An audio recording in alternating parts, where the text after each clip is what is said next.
हर्क साम्पाङको नाम नलिकन हर्क साम्पाको केही दिन अगाडि मात्रै होइन एक हातले बाइक चलाएर एक हातले भिडियो खिचेको र उहाँ लडेको त्यो विषयमा कारबाहीमा लाने नलाने विषयमा चर्चा भइराखेको थियो। अब प्रदेश प्रहरीले चिटै काटेको भन्ने कुराहरू आइराखेको थियो। हर्क साम्पाङले भने मलाई केही अब कारबाही गरिएको छैन भन्ने कुराहरू गरिराख्दाखेरि हर्क साम्पाङको विषयमा रमेश प्रसादले के भन्नुभयो भने सडकमा मोटरसाइकल चलाउँदा ट्राफिक नियम थाहा नहुनेले सदनमा नीति नियम सिकाउने भनेर हर्क साम्पाङलाई कडा प्रहार गर्नुभयो। यसलाई तपाईँले कसरी हेर्नुभयो पुण्य सर? यो राष्ट्रका सङ्गीन मुद्दाहरू मूल मुद्दा राष्ट्रियताको मुद्दालाई ओझेलमा पारेर चलाइएको यो सुनियोजित रूपको गोएबल शैलीको चिया कपको तुफान हो। यसलाई पानीमा कुन्नी के गरे पनि भन्छन् गाउँघरतिर। हजुर, तिन्न तेह्रको तुक्न छन्द र बन्दको कुरा गरेर रमेश प्रसाई भाइ नै भन्छु म, सांसद भाइ रमेश प्रसाईले हजुर जुन ढङ्गको अभिव्यक्ति दिनुभयो त्यसले उहाँको गरिमा घटायो। उहाँले आफैले देखाए जस्तो गर्नुहुन्छ। फेरि हेर्नुहोस् है, अब दुःखका साथ भन्नुपर्छ कुनै समय राष्ट्रियताको लागि घोक्रो सुकाउने रवि लामिछानेका चेला, निखुर चेला यी रमेश प्रसाई अहिले रासोपाले गरेका राष्ट्रघाती कुकर्म छोपछाप गर्न प्रधानमन्त्रीले देशले हाम्रो देशले भारतको मिच्दै नमिचेको सीमा थुप्रै ठाउँमा मिच्या छ भनेर भन्दा यिनी तैचुप मैचुप छन्। तिनै प्रधानमन्त्रीलाई जोगाउन न्वारानदेखिको बल लगाएर आउँछन्। त्यसै गरी रासोपाले गरेका BYD गाडी लगायतका भ्रष्टाचार र कमिसनका खेलहरूमा उनी मौन समर्थन गर्छन्। त्यसै गरी करका दरहरू हेरफेर हुँदा गृहमन्त्रीको करतुतहरू बाहिर आउँदा उनी चुप छन्। अनि त्यसपछि त्यो पार्टीले महँगी बढाएको, भ्रष्टाचार बढाएको, सुकुम्बासी बस्तीमा मानवता विरोधी ढङ्गले डोजर चलाएको कुरोमा उनी चुपचाप छन्, बरु डिफेन्स गर्छन्। रमेश प्रसाईले यो के बोलेको? हर्क साम्पाङज्यूले काहीँ त्यस्तो गरे हो, उनले सङ्केत गरे त हर्क साम्पाङज्यूमा भएको के हो भने त्यो अनकन्टा ठाउँमा कतै बाटोमा जाँदाखेरि बाइक अनियन्त्रित भएर लड्यो। लडेपछि अगाडि साथी थियो, त्यसपछि उहाँले एउटा भ्लग खिच्नको लागि एक हातले यसो मोबाइल समाएर ल हेर्नुहोस् घाउ भनेर देखाएको। न ट्राफिक प्रहरीले चिड काटेको छ, त्यो चिड अर्कैलाई काटेर चाहिँ एआईबाट बनाए र हर्क साम्पाङको बदनाम गरे। त्यो कुरोमा आखिर यिनले त्यसो भए त आफ्नै पार्टीको प्रधानमन्त्रीलाई भन्नु नि, तपाईँले कुनै समय ट्राफिक नियम उल्लङ्घन गरेकोमा गाडी रोकेको, तपाईँको श्रीमतीको गाडी रोकिएकोमा आक्रोशित भएर सिंहदरबार आगो लगाइदिन्छु भन्नुभयो। आखिर आगो पनि लाग्यो। त्यो इतिहासको विषय त्यो कोट्याउनु न तपाईँ सक्नुहुन्छ भने तपाईँ आज किन यो ढङ्गले खुनखुत्रो गरिरहनु भएको छ? त्यसकारण रमेश प्रसाई पनि अब सत्ताको गीत गाउने, सत्ताको सीता खाएर गीता गाउने मान्छेमा परिणत भएछन्। अब उनको बोलीको कुनै प्रभाव र कुनै नैतिक ओजन छैन। होइन, उनले त BYD गाडीको विषयमा जसरी रातारात भन्सार छलेर चाहिँ BYD गाडी भित्रायो होइन मुस्ताङको कोराला नाकाबाट, त्यो विषयमा अर्थमन्त्रीमाथि छानबिन संसदीय समिति बन्नुपर्छ, उहाँमाथि अनुसन्धान हुनुपर्छ भनेर विपक्षले माग गरिराख्दा त्यो विषयमा पनि कसरी भन्नाले बचाउ गर्नुभयो भने अहिले त झन् बढ्यो,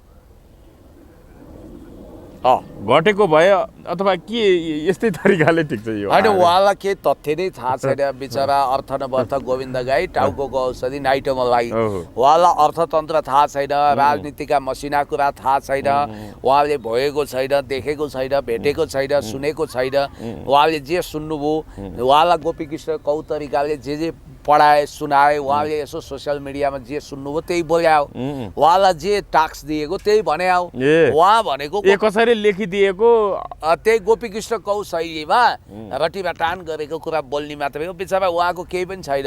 अब उहाँको बोलीमा ओजन पनि छैन, ग्राभिटी पनि छैन। मलाई दुःखका साथ भन्नुपर्छ, कुनै समय मेरो पनि इन्टरभ्यू लिएका राष्ट्रियताको लागि बोल्ने, डरो बोल्ने, खरो बोल्ने, स्वतन्त्रताको लागि लड्ने भनौँ न, अब जस्तो अवस्थामा उहाँ दृष्टिविहीन हुनुहुन्छ, तैपनि उहाँलाई हिजो अपमान गरेर ज्ञानेन्द्र साईले बोल्दाखेरि हामीले बचाउ गरेका थियौँ, कैयौँ ठाउँमा हामीले रेस्क्यु गऱ्यौँ। अब उहाँ चाहिँ रवि लामिछानेको गोपीकृष्ण कौको शैलीमा बचाउ गर्ने, यो सरकारको बचाउ गर्ने, यो सरकारको लाज ढाक्ने टालो सिवाय केही पनि होइन।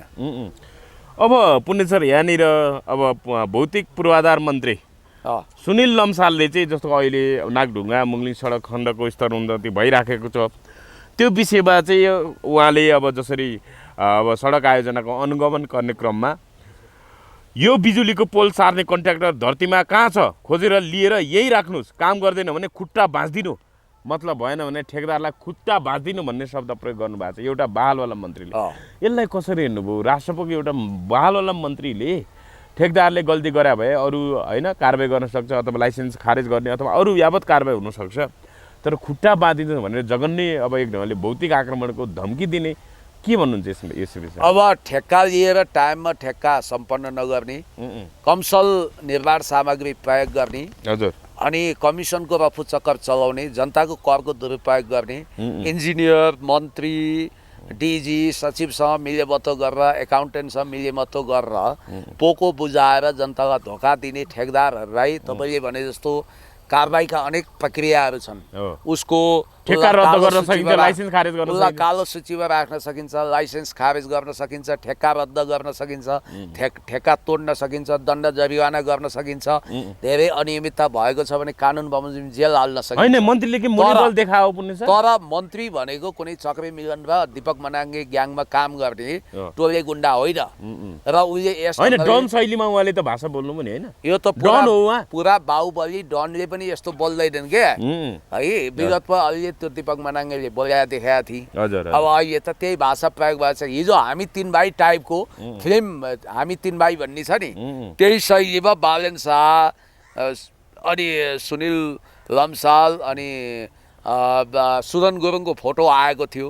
अहिले त एउटा चाउचाउको विज्ञापनमा पनि होइन, बालेनले जसरी तपाईँले भन्नुभयो नि पिएम एचएम र आइएम, अब पिएम प्राइम मिनिस्टर भयो, एचएम भनेको होइन होम मिनिस्टर भयो, आइएम भनेको इन्फ्रास्ट्रक्चर मिनिस्टर भनेपछि देश बनाउने टोली भनेर यी तीनजनाको मात्र फोटो हाले के हो पुण्य सर? रवि लामिछाने उनले बाइपास गर्न खोजे हुन्, हतार नगर्नु। यो विषय छुट्टै समीक्षाको विषय छ। रवि लामिछानेलाई त सिधाइदिइहाल्यो नि, भुसुकै पाए। रवि लामिछानेलाई त उनले कोर ग्रुपबाट आउट गरिसके, सोनिम वाग्लेलाई पनि मान्छे देखेनन्। त्यो विषयमा मैले छुट्टै भन्नु छ। यो पार्टी विभाजनको एउटा झलक हो। हुन त उनी रासपामै छैनन्, के को विभाजन, उनले छुट्टै गुट बनाउँदैछन् भन्ने कुरोको उदाहरण होइन। संसदमा जवाफ दिन नआउने उनी फेरि खोलेको चिया व्यवसायमा चिया बगानमा पुग्ने यो के हो? पहिला यो सुनिल लम्सालवाला कुरा कम्प्लिट गरौँ। हजुर हजुर, हेर्नुहोस् यो कानुनी राज हो।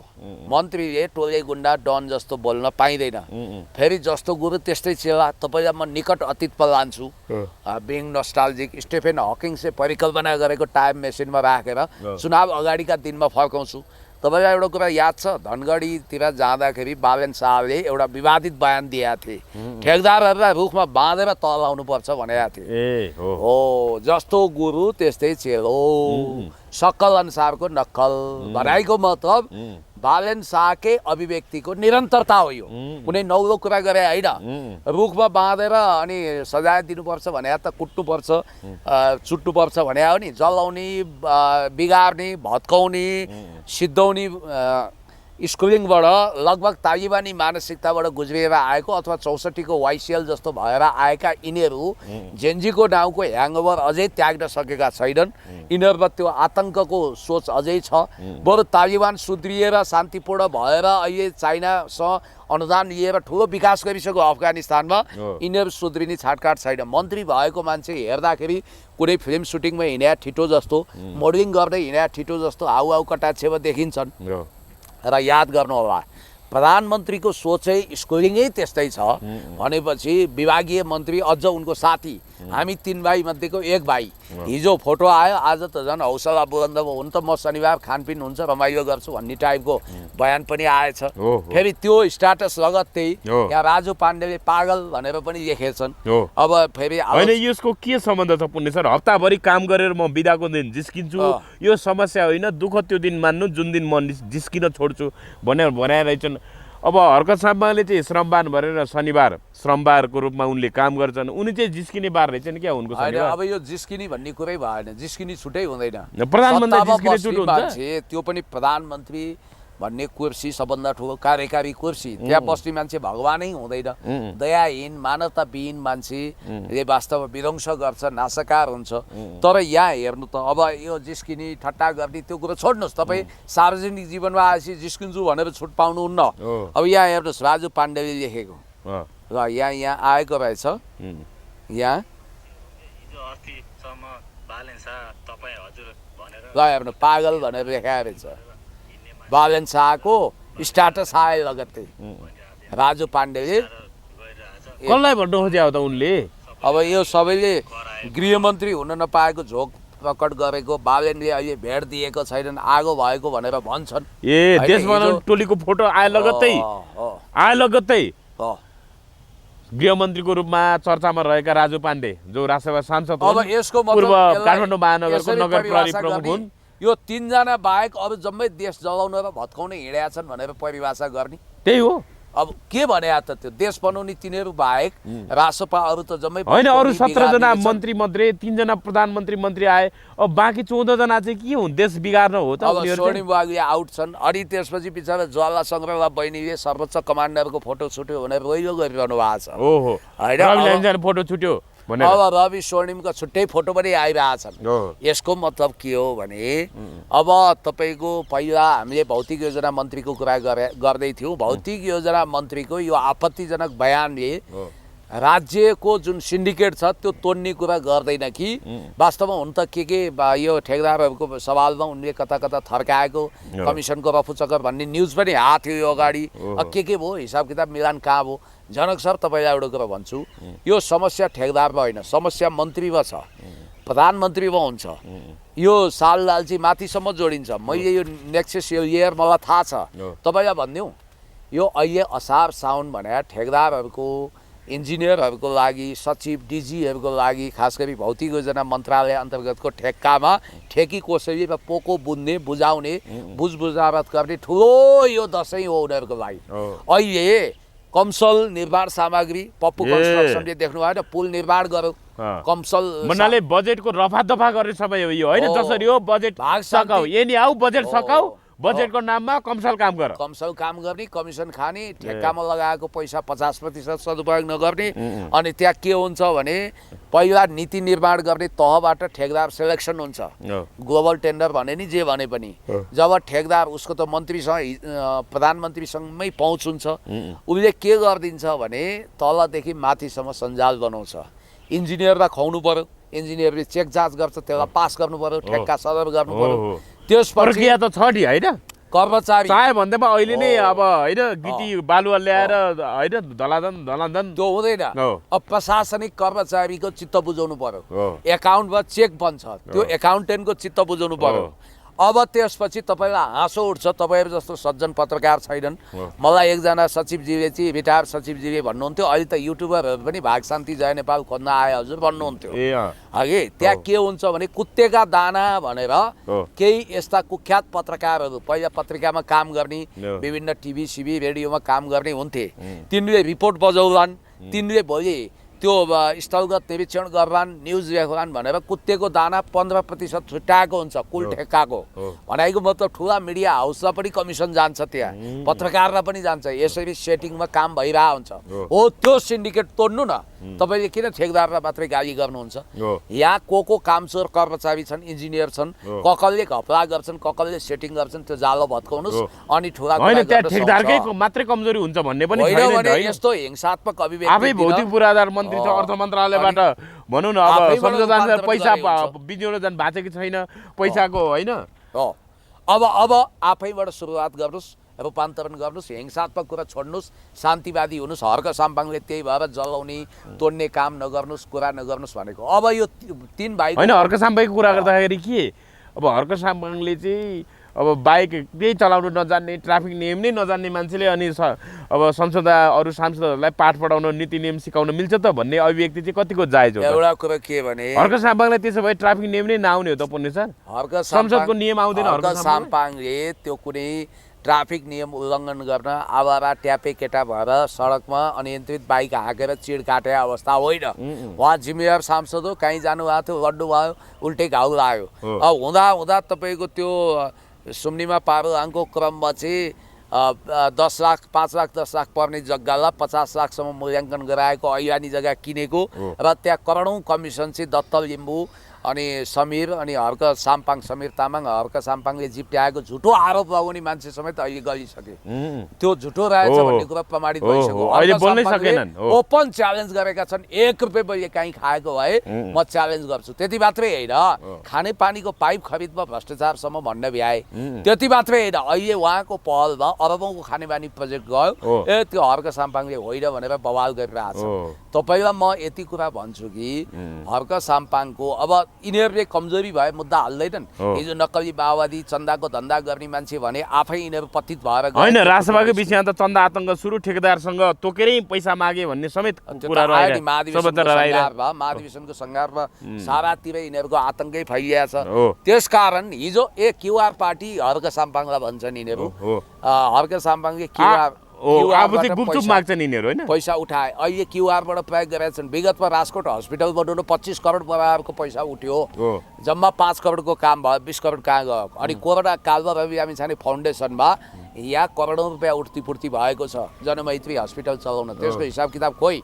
सबभन्दा ठुलो चन्दाको धन्दा गर्ने भने रासपावाला हुन् जेएनजीको नाममा लुट्ने नै सबै गर्ने सबभन्दा ठुलो चन्दाको धन्दा गर्ने रासपा पार्टी हो श्रम संस्कृति होइन अनि रासपा पार्टीको सभापति नै देशको नागरिकता त्यागेर अमेरिकी नागरिक भए मान्छे होइनन् अनि राष्ट्रियताको सवालमा चुइक्क बोल्दैनन् किनभने त्यही अमरेश कुमार सिंह हेर्नु ठुल्ठुला कुरा गर्छन् तर बालेन शाहले नेपालले भारतको मिच्दै नमिच्या सीमा मिचेको भनेर 80,000 हेक्टरको जमिन हाम्रो उसले मिच्या छ त्यो विषयमा बालेनले किन आवाज उठाएनन् भनेर उनले बालेनको झाको झार्दैनन् आज पनि हर्क साम्पाङले त अभिव्यक्ति सच्याउनु भनेर सुदुमै प्ले कार्ड देखाएको थियो हो राम्रो अहिलेसम्म उहाँले अडान छोड्नु भएको छैन त्यो राम्रो उहाँले त सिमानामा एउटा फिल्मै बनाएको थियो काँडे तार भन्ने नवल खड्काको फिल्मको मर्म अनुसार नै सीमामा काँडे तार र पर्खाल लगाउँ भनेर जहाज कुरा उठाउनु भएको छ होइन आज पनि उहाँले हिजो पनि उहाँले अब अरू बजेटमा अरू विषयमा छुट्याएको बजेट रकमान्तर गरेर पनि 1 खर्ब बजेट चाहिँ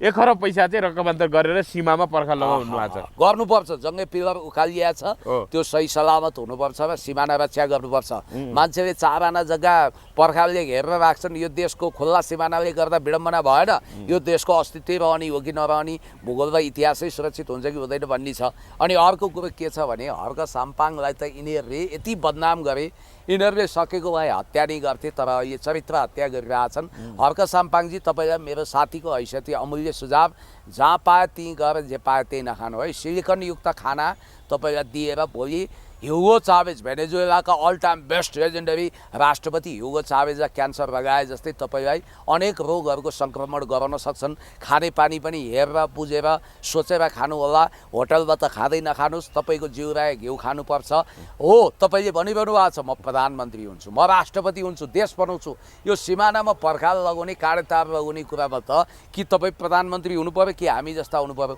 म प्रधानमन्त्री हुन्छु अनि यो गर्छु भन्ने सङ्कल्प लिनुहोस् कमसेकम यो घन्टे र खरानी ग्याङ त खरानी नै हुने हो आज म तपाईँलाई भविष्यवाणी गर्छु बालेनको यो फोटो मात्रै होइन यसले भविष्य बोध गराएछ भविष्यवाणी गरेछ यो फोटो भन्छ कि कमसेकम 3 टुक्रा मात्रै यो पार्टी विभाजित हुन्छ होइन हर्क साम्पाङको विषयमा जसरी उहाँले 1 खर्ब रकम गरेर सीमामा तारजाली लगाइछ भन्ने कुरा गर्नु उहाँले सँगै सीमा क्षेत्रमा आवश्यक परे विदेशी सेनासँग लड्ने नेपालीको घोषणा र पोसाकको लागि समेत बजेट छुट्याउन माग गर्नुभएको छ उहाँले होइन राष्ट्रियता त सुरक्षित राख्नु पर्यो नि त देश त अक्षुण्ण राख्नु पर्यो देश अहिले सङ्कटमा छ आवश्यक भने त लड्नु पनि पर्यो नि अरे नाला पानीको इतिहास हामीले सम्झाउनु परेन हामीले बिर्सेका छैनौँ 70 वर्षको भक्ति थापा देउथलमा लड्दै शहादत प्राप्त गर्नुभयो भगवानको प्यारो हुनुभयो त्यसरी जोगिएको पुर्खाले आफ्नो रगतले सीमा रेखा कोरेको देश हो तपाईँलाई अर्को कुरो म के भन्छु होइन राष्ट्रपति सामने आशिका तामाङले सबै नेपाल भारत सीमा कडाई गर्न माग गर्नुभएको छ यिनको चाहिँ कुरा नगरौँ है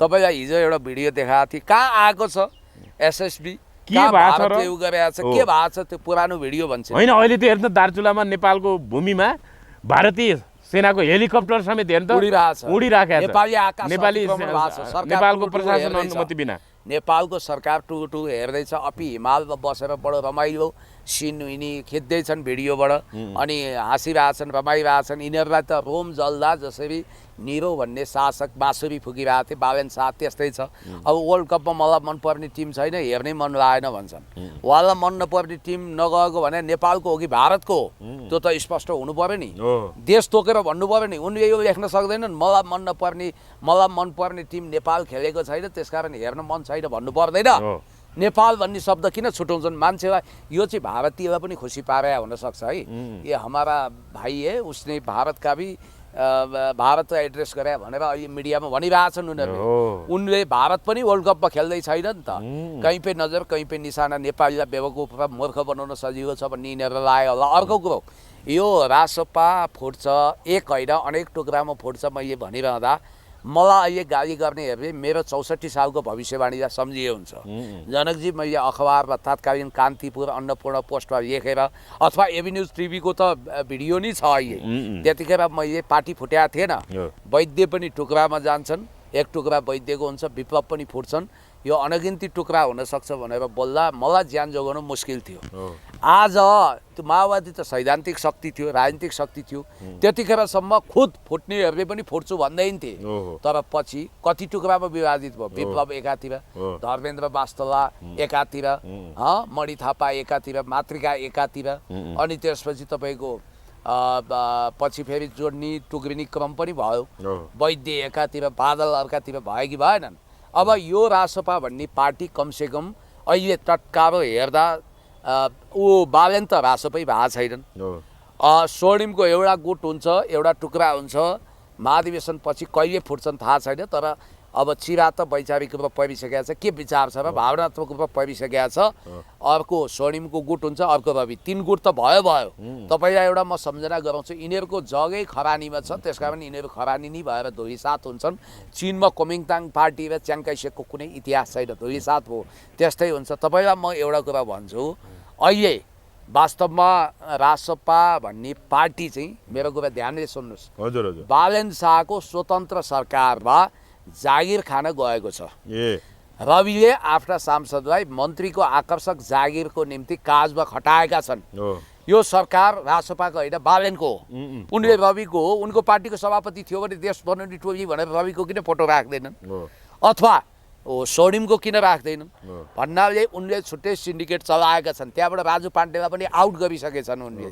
भनेपछि पार्टी कब्जा गर्न भूपदेवलाई पठाएको त्यो मिसन सक्सेस नहुने भयो होइन अब ठाउँ ठाउँमा त काहीँ सरिन हटाए काहीँ अच्युतम हटाए उनले सकेका ठाउँमा जादु गरेका छन् उनको म्याक्सिमम लक्ष्य के हो भने उनी बाहिर बसेर रासपा कब्जा गर्न सक्दैन थिए रासपाभित्र एउटा ठुलो समूहलाई आफूतिर तानेर अन्ततगतमा गगन थापासँग मिल्ने कि कुलमानसँग कोसँग मिल्ने पार्टी चाहिँ बाहिर आएर गठन गर्ने उनको लक्ष्य छ उनी विभिन्न कार्यक्रममा भूपदेव शाहलाई चाहिँ कार्यक्रमको अतिथि बनाएर हैन उद्घाटन गर्न मलाई एउटा कुरा बताइदिनुस् सुदन किराती श्रम संस्कृतिको वरिष्ठ श्रमदाता वा नेता उनले पार्टी सदस्यता लिए त्यो आफ्नो श्रीमतीको क्रूरतापूर्वक हत्या गर्ने हत्यारा रेसर कुमार थापा भनिने नेपाली ब्रोको समेत रासपाको सदस्यता बाहिरियो अनि उसको बालेन शाहको सदस्यता खोइ त्यो पार्टीको उनी मेम्बरै होइन महाधिवेशन आयोजकमै छैन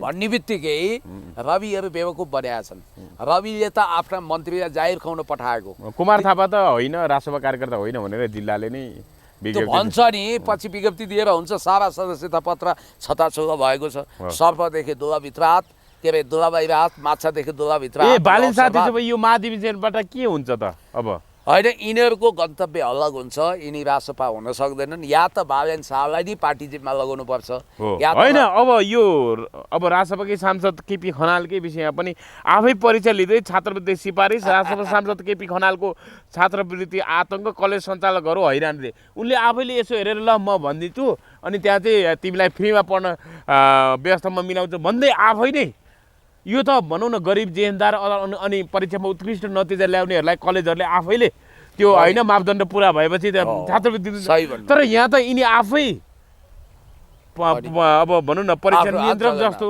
परीक्षक जस्तो भएर काम गरिरहेछन् के हो पुण्यचर यो पढलेख नभएका शैक्षिक योग्यता नभएका मान्छे अजासु पल्टिया देख्दा म छक्क पर्छु होइन यिनीहरूले त देशलाई एउटा प्रयोगशाला बनाए, राष्ट्रघातको प्रयोगशाला, जनघातको प्रयोगशाला, सुकुम्बासी विरोधी, मानवता विरोधी चिन्तन भन्नाले समग्र हेर्दा महँगीले आकाश छोएको हेर्नु छ। त यहाँ उ त्यो नै आएको रहेछ। केपी खनाल प्रतिनिधि सभा निर्वाचन क्षेत्रमा 2 कैलालीको पहलमा सञ्चालन भएको एमपी छात्रवृत्ति कार्यक्रम 2083 एमपी छात्रवृत्ति कार्यक्रम परीक्षा सञ्चालन तथा व्यवस्थापन समिति क्षेत्रमा 2 कैलाली मनोनयन पत्र भनेर आफ्नो फोटो समेत आएको छ। यो के हो यो? हो, त्यही भएर आफै परीक्षा लिने सुन्नु, त्यही भएर यिनीहरू कि वास्तवमा नक्कली हो पनि सर यो? होइन, अब यिनीहरूले जे पनि गर्छन्, यिनीहरू केसम्म गर्छन् भने उता गएर होइन यो पब्लिकको नक्कली कसैले बनाउन् कि? होइन होइन, नक्कली होइन, सक्कली हो। यो सब घपला भएको। पब्लिकको सम्पत्ति मानिने मोबाइललाई पानीमा डुबाएर नष्ट गर्छन्। हो यता आएर एउटा महिला बिचरा त्यो नाम धनादेवी धामी, धनकी देवीले विश्वास नगरेको धनदेवी धामी जिन्दगीभरको कमाई, धनादेवी धामीले जिन्दगीभरको थुकतेल गरेर रगत पसिना आँसु, विन्स्टन चर्चिलको भाषामा भन्नुपर्दा ब्लड स्वेट एन्ड टियर लगानी गरेर बिचरा एउटा टेम्पू लिएकै रहेछन्, ऋणै रहेछ। त्यो टेम्पूलाई लगेर भिरबाट गोल्टाइदिए। आज वन विभागका कर्मचारी कारबाही भयो, तर जसले गोल्टाउन भूमिका खेलेको छ त्यो चुपचाप। अनि छेउमा भएको एउटा घर पनि तोडेछन्। यो अत्याचार, यो जेनजीको नाउँको हिजोको आतङ्क थियो एकाथरी मान्छेले मचाएको, त्यसको निरन्तरतामा आज जे भइरहेको छ नि, गरिबको आँसुले पोल्छ। आज म तपाईँलाई भन्दैछु, कति घर भत्कियो सुकुम्बासीको, कति पीडामा छन्, कति अभावमा छन्, कतिको रोजगारी गुम्यो। हिजो गरिबको घर भत्किँदा आहा आहा आहा क्या मजा आयो भन्दै ब्रेक डान्स गर्ने र मिठाई बाँड्ने धनीहरू अब अहिले रोइरहेका छन्। चुपचाप घन्टी छाप भन्दै थिए, मधेसमा रहेकाहरूले 100 रुपियाँभन्दा बढीको भन्सार तिरिरहनु परेको छ, त्यहाँ खुनको आँसु बगाइरहेछन् चुपचाप घन्टी छापवालाहरू। यता तपाईँले रावल आयोगको प्रतिवेदन जो 2049 साल रामबहादुर रावलको होइन, गिरिजा प्रसाद कोइरालाले रामबहादुर रावल भन्ने पूर्व सचिवको नेतृत्वमा एउटा आयोग बनाए। त्यो आयोगले चाहिँ 2145 रोपनी जग्गा चाहिँ अतिक्रमण भएको छ। त्यो कोही ऐवानी छ, कोही सरकारी छ, त्यसमा संरचना छ। त्यो घर कसको बनाएको छ? धनीहरूको, अरबपतिहरूको।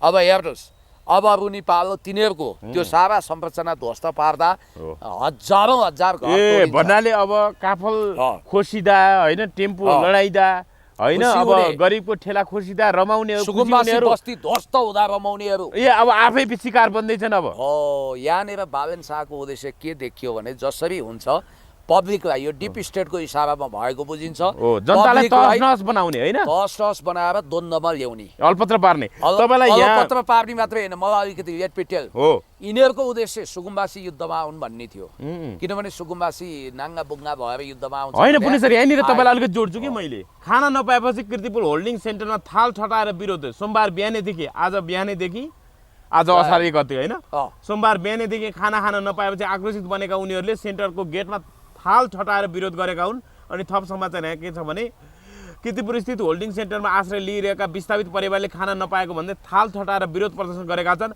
सोमबार बिहानैदेखि खाना खान नपाएपछि आक्रोशित बनेका उनीहरूले सेन्टरको गेटमा थाल ठटाएर विरोध गरेका हुन्। हाम्रा बालबच्चा स्कुल जान पाएका छन्, सबै थाल बजाएर गेटमा बसेका छन्। एक विस्थापित महिलाले कान्तिपुरको भरि सरकारले आजदेखि भात दिन्न भन्यो रे, अब हामीले के गर्ने नि त? खाना पनि दिन हामी होल्डिङ सेन्टरमा लाने, अनि त्यसपछि हामी घर जग्गा व्यवस्था गर्छौँ, विस्थापितहरूलाई हामी लाल पूर्जा उपलब्ध गराउँछौँ, व्यवस्थापन गर्छौँ भन्दै थिए। अहिले त खाना पनि दिन छोड्यो। के हो पुरै सर? मान्छे जिउँदै मार्न खोजे हो। 5 टाइम खाना 5 स्टारबाट ल्याइन्छ भनेर झुटो प्रचार गरे होइन, होटलमा राखिन्छ भनेर। आज तिनले आफ्नो घर त गुमाए, कठैबाट गाँस पनि गुमाए। एकजना मान्छे मरिसके, कति घाइते छन्, होल्डिङ सेन्टरमा मरिसके, खाना नपाएर होला, डिप्रेसनमा छन्, कति जिउ होइन। अहिले त गाँसै गुम्ने अवस्था आयो त पुनि सर, के भन्नुहुन्छ तपाईलाई? कस्तो यो दया जाग्यो? मैले त्यही भएर भनेको, यो मानवता विरोधी जमात हो, यो राष्ट्रघाती जमात हो, यो खरानी ग्याङ हो, यसले देश बर्बाद बनाउँछ। र मलाई लाग्छ अब धनीहरू पनि 20औं हजार सडकमा आउँछन्।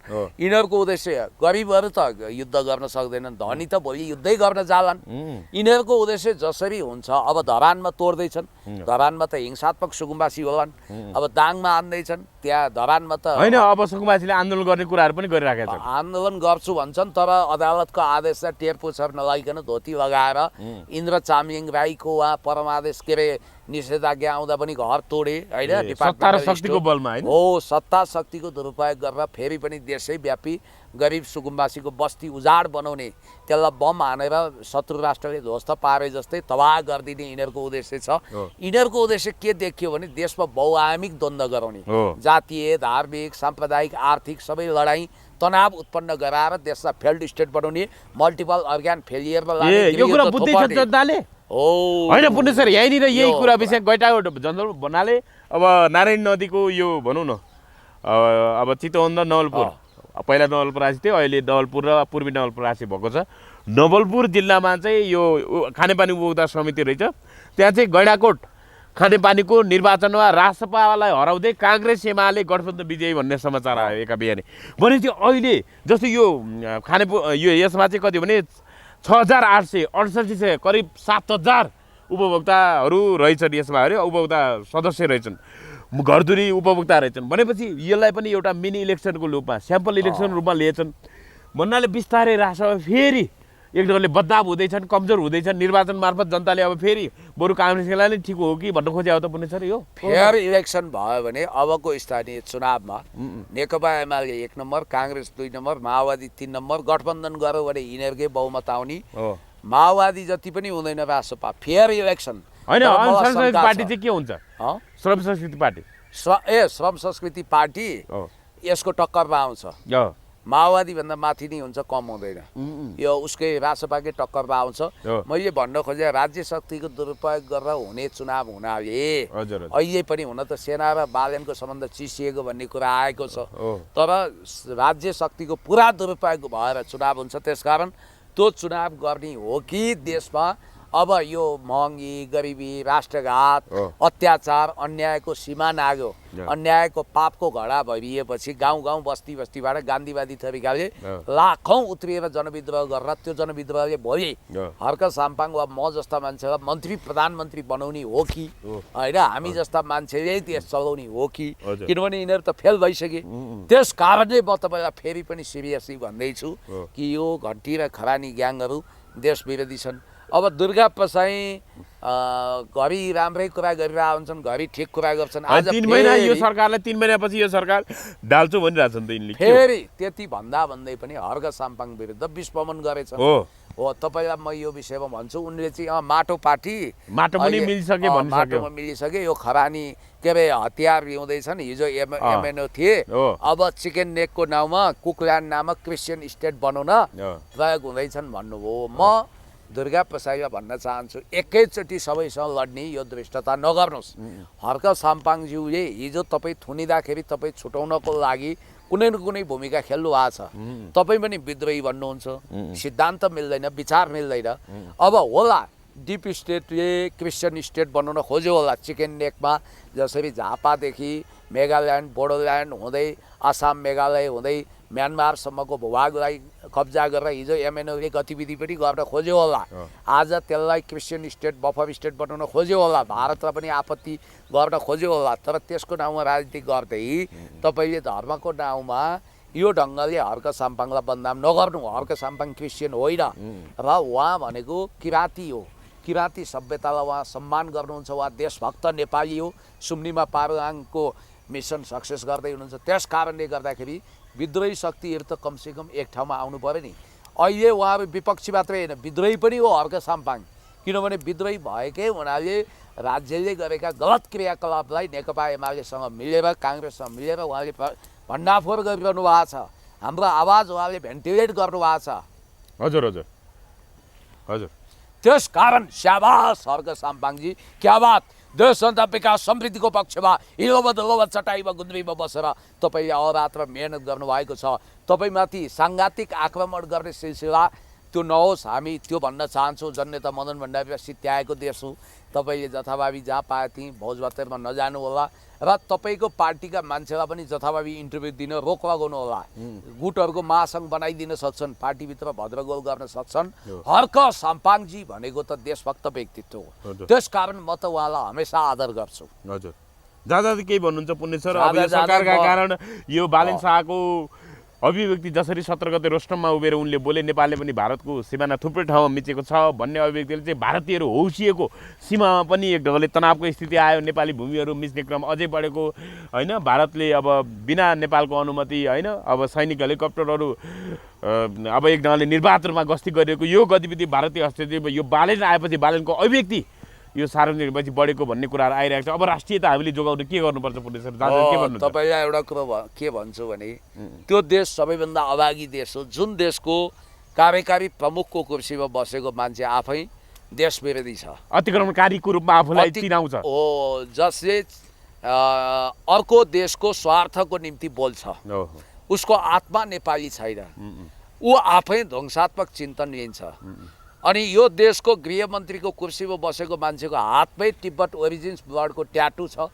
उस असंलग्न परराष्ट्र नीति र पञ्चशीलता विरुद्ध चलखेल गर्छ। यो देशको अर्थमन्त्री आफै एडिबी र वर्ल्ड ब्याङ्कको दलाल छ।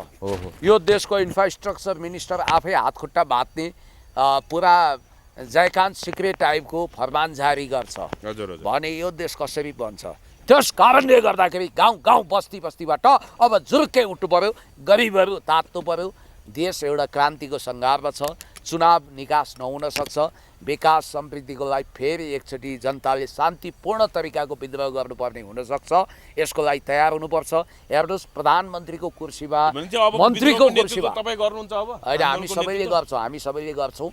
प्रधानमन्त्री मन्त्रीको कुर्सीमा बस्ने मान्छे दयालु हुनुपर्छ, देशभक्त हुनुपर्छ, मानवतावादी हुनुपर्छ, रणनीतिक सोचको हुनुपर्छ, कूटनीतिज्ञ हुनुपर्छ, भू राजनीतिको गहिरो अध्ययन हुनुपर्छ, ऊ जनताप्रति समर्पित हुनुपर्छ, ऊ विदेशी इसारामा नाच्नु हुँदैन, ऊ भ्रष्ट हुनु हुँदैन, ऊ इमान्दार हुनुपर्छ, ऊ स्वप्नदर्शी हुनुपर्छ, उसँग मिसन हुनुपर्छ, भिजन हुनुपर्छ। पुलिस सर, अनि तपाईँले अहिले जसरी नेपाली कम्युनिस्ट पार्टीका अध्यक्ष, नेपाली कम्युनिस्ट पार्टीका संयोजक पुष्पकमल दाहाल प्रचण्डको कुरा गरिराख्दाखेरि उहाँलाई चाहिँ पक्राउ गर्ने, मध्यरातमा पक्राउ गर्ने भन्ने कुराहरू पनि कुनै पेजहरूमा अथवा केही सूचनाहरू आइराखेको छ। सुरक्षा सूत्रलाई उद्धृत गर्दै प्राप्त जानकारी अनुसार राति करिब 12 बजेतिर प्रधानमन्त्री तथा गृहमन्त्रीको समेत कार्यभार सम्हालेका समयमा बालेन शाहले प्रहरी महानिरीक्षक आइजिपी दानबहादुर काले फोन गरी दाहाललाई पक्राउ गर्न निर्देशन दिएको दाबी गरिएको छ। स्रोतका अनुसार पूर्व प्रधानमन्त्री भइसकेको व्यक्तिलाई कानुनी प्रक्रिया र पक्राउ पूर्जी बिनै मध्यरातमा पक्राउ गर्ने विषयमा आइजिपीले असहजता व्यक्त गरेका थिए भन्ने कुरा आयो। कसरी हेर्नु? अब त्यही कारणले बिरामी भएको भन्ने यिनीहरूले एउटा भाष्य निर्माण गर्न सक्छन्, नक्कली बिरामी पनि भनिदिन सक्छन्, तर असलीमै उहाँ बिरामी हुनुभएछ र उहाँको स्वास्थ्य लाभको कामना गरौँ। होइन, जुन देशमा यो देशको महान नागरिकता त्यागेर अमेरिकी नागरिक भइसकेको रवि लामिछाने पुनः देशमा फर्किएर अमेरिकी नागरिकता त्यागेको निस्सा पनि सार्वजनिक नगरिकन